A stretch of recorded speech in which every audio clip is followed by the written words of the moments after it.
അപ്പോൾ CA നമുക്ക് ഒരുപാട് ഓപ്പർച്യൂണിറ്റീസ് ഉള്ള ഒരു കോഴ്സാണ് CA എന്ന് പറയുന്നത്. അതിൽ ഓപ്പർച്യൂണിറ്റീസ് മെയിൻലി നമുക്ക് രണ്ടായിട്ട് തിരിക്കാം. ഒന്ന്, എംപ്ലോയ്മെന്റ്. സാധാരണ ഏതൊരു കോഴ്സും നമ്മൾ പഠിച്ചിറങ്ങുന്ന പോലെ തന്നെ എംപ്ലോയ്മെന്റ് ഓപ്പർച്യൂണിറ്റി ഉണ്ട്, പ്ലസ് ഇതിനൊരു പ്രാക്ടീസ് ഓപ്പർച്യൂണിറ്റി ഉണ്ട്. അപ്പോൾ ആദ്യം നമ്മൾ എംപ്ലോയ്മെന്റ് ഓപ്പർച്യൂണിറ്റിയിലേക്ക് വരാം. എംപ്ലോയ്മെന്റ് ഓപ്പർച്യൂണിറ്റി എന്ന് പറയുന്നത് ഒരു CA പാസ്സായ ഒരാളെ സംബന്ധിച്ച് അവരുടെ ഫസ്റ്റ് ജോബ് എന്ന് പറയുന്നത് ഒന്നെങ്കിൽ ഒരു മാനേജർ അല്ലെങ്കിൽ ഒരു അസിസ്റ്റന്റ് മാനേജർ പോസ്റ്റ് ആയിരിക്കും. Normally accounts manager, finance manager, internal auditor, അല്ലെങ്കിൽ കമ്പനിയുടെ ഏറ്റവും ടോപ്പ് എംപ്ലോയ്മെന്റിൽ പോസ്റ്റ് എന്ന് പറയുന്നത് ഏതാ? CEO.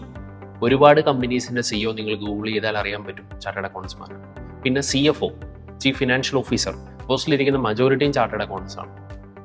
സോ എംപ്ലോയ്മെന്റ് വൈസ് ഏറ്റവും വലിയ മെച്ചം എന്ന് പറയുമ്പോൾ സാധാരണ ഒരു ഡിഗ്രി ക്വാളിഫിക്കേഷൻ ഒക്കെ കഴിഞ്ഞിട്ട് നമുക്കൊരു മാനേജർ ആവണമെങ്കിൽ ചിലപ്പോൾ 10-15 വർഷത്തെ എക്സ്പീരിയൻസ്, പ്രൊമോഷൻസ് ആവശ്യമാണ്. ഇവിടെ നമുക്ക് ഡയറക്റ്റ് ഒരു മാനേജർ പോസ്റ്റിലേക്ക് എത്താം. ഒരു കമ്പനിയുടെ ടോപ്പ് ലെവലിൽ എത്താൻ വേണ്ടി വരെ നിങ്ങൾക്ക് ഒരു ക്വാളിഫിക്കേഷൻ തടസ്സമാവില്ല. ഇനി എംപ്ലോയ്മെന്റ് എന്ന് പറയുമ്പോൾ പ്രൈവറ്റ് സെക്ടർ അല്ല, ഗവൺമെന്റ് സെക്ടറിലും ജോലി സാധ്യതയുണ്ട്. ഇപ്പോൾ ഒരു ബാങ്കിങ് കമ്പനിയിൽ നമുക്കൊരു മാനേജറായിട്ട് ജോയിൻ ചെയ്യണം, അസിസ്റ്റന്റ് മാനേജറായിട്ട് ചെയ്യണം. സാധാരണ ഒരു കോഴ്സ് കഴിഞ്ഞ ആൾക്കാരുടെ ആണെങ്കിൽ ബാങ്ക് ടെസ്റ്റ് എഴുതണം. ഇത് ഡയറക്റ്റ് നമുക്ക് റിക്രൂട്ട്മെന്റ് ആണ്, ഇന്റർവ്യൂ ആണ് ഓപ്പർച്യൂണിറ്റി. ഇനി ഗവൺമെന്റ് സർവീസിൽ സാധാരണ ഒരാൾ ജോയിൻ ചെയ്യണമെങ്കിൽ എന്ത് ചെയ്യണം? PSC എക്സാംസ് എഴുതണം. വേണ്ട, നമുക്കിത് ഡയറക്റ്റ് ഇന്റർവ്യൂ കോളാണ്. ഇന്റർവ്യൂ പാസ്സാവുക, ജോയിൻ ചെയ്യും. പക്ഷേ അതുപോലും ആൾക്കാർ അധികം പ്രിഫർ ചെയ്യുന്നില്ല എന്നുള്ളതാണ് സത്യം. കാരണം പ്രൈവറ്റിലുള്ള ഓപ്പർച്യൂണിറ്റീസ് അത്രയും കൂടുതലായതുകൊണ്ട്.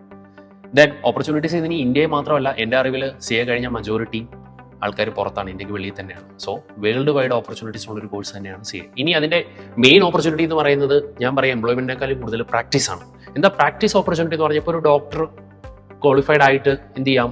സ്വന്തമായിട്ടൊരു ക്ലിനിക്ക് തുടങ്ങി വർക്ക് ചെയ്യുന്നത്. ഇപ്പോൾ ഒരു അഡ്വക്കേറ്റ് പാസ് ചെയ്തിട്ട് ക്വാളിഫൈഡ് ആയി കഴിഞ്ഞിട്ട് അവർ ചെയ്യുന്ന മെയിൻ ഡ്യൂട്ടി എന്ന് പറയുന്നത് എന്താ? സ്വന്തമായിട്ട് കേസുകൾ എടുത്ത് ബാധിക്കുമായിരിക്കും. ഇതുപോലെ നമുക്കും സ്വന്തമായിട്ട് പ്രാക്ടീസ് ചെയ്യാനുള്ള ഒരു വൈഡ് ഓപ്പർച്യൂണിറ്റീസ് നമ്മുടെ ഫ്രണ്ടിലുണ്ട്. എന്തൊക്കെയാണ് ഇങ്ങനെ പ്രാക്ടീസ് ചെയ്യുന്ന ആൾക്കാർക്ക്? നമ്മൾ പറയും ഒപ്പിന് വാല്യൂ, സിഗ്നേച്ചറിന്റെ വാല്യൂ എന്ന് പറയുന്നത് അത് ശരിക്കും സ്വന്തമായിട്ട് പ്രാക്ടീസ് ചെയ്യുന്ന ചാർട്ടേഡ് അക്കൗണ്ടൻസിന്റെ ഒപ്പിനാണ്, സിഗ്നേച്ചറാണ് ആ ഒരു വാല്യൂ വരുന്നത്. അപ്പോൾ എന്തൊക്കെയാണ് അവരുടെ ഓപ്പർച്യൂണിറ്റീസ്? ഇന്ത്യയിൽ ഓരോ കമ്പനികളുണ്ട്, കമ്പനി ഫോം ഓർഗനൈസേഷൻ. ഒരു എബൌട്ട് 20 lakhs കമ്പനീസ് ഇന്ന് ഇന്ത്യയിൽ തന്നെ രജിസ്റ്റേർഡ് ആണ്. ഇതിനെല്ലാം വർഷാവർഷം അതിന്റെ ഫിനാൻഷ്യൽസ്, P&L ബാലൻസ് ഷീറ്റും ഒരു ചാർട്ടേഡ് അക്കൗണ്ടന്റ് ഓഡിറ്റ് ചെയ്ത് സൈൻ ചെയ്യണമെന്നുണ്ട്.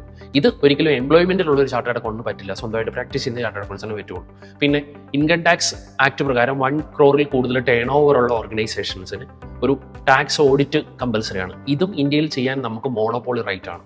പിന്നെ income tax filing, GST filing, then കുറേ advises, investment advises, expansion advises, ഇങ്ങനെ ഒരുപാട് അഡ്വൈസസ് കൊടുക്കുക. കുറേ സർട്ടിഫിക്കേഷൻ, ഇന്ത്യൻ ടാക്സിൽ ഒരുപാട് സർട്ടിഫിക്കേഷൻസ് ഉണ്ട്. ദെൻ നെറ്റ്വർക്ക് സർട്ടിഫിക്കറ്റ്, ഒരു സ്റ്റുഡൻറ്റ് പുറത്ത് പഠിക്കാൻ വേണ്ടി പോകുന്നുണ്ടെങ്കിൽ നമ്മുടെ കുറച്ച് സർട്ടിഫിക്കറ്റ്സ് ഉണ്ട്, കുറേ സർട്ടിഫിക്കറ്റുകൾ ഇഷ്യൂ ചെയ്യുക. ഇങ്ങനെ ഒരുപാട് wide variety of opportunities. Then accounts outsource ചെയ്ത് വർക്ക് ചെയ്ത് കൊടുക്കുക. ഇങ്ങനെ ഒരുപാട് ഓപ്പർച്യൂണിറ്റീസ് നമ്മുടെ ഫ്രണ്ടിലുണ്ട്. സോ എന്തുകൊണ്ടും ബെസ്റ്റ് ഒരു കോഴ്സാണ് CA.